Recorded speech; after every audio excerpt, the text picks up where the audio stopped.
pag sinabi ko titingin ka sa akin, ha? Okay, ma'am, taas lang po ng paa sa harap. Importanteng nakataas po yan. Sa inyo rin mga ganun din po, huwag na magbababa. Okay po.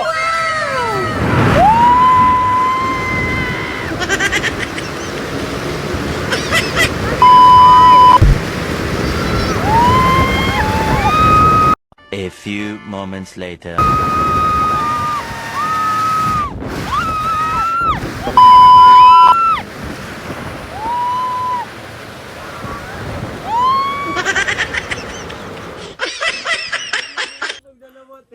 Aray ko. Oh, shit!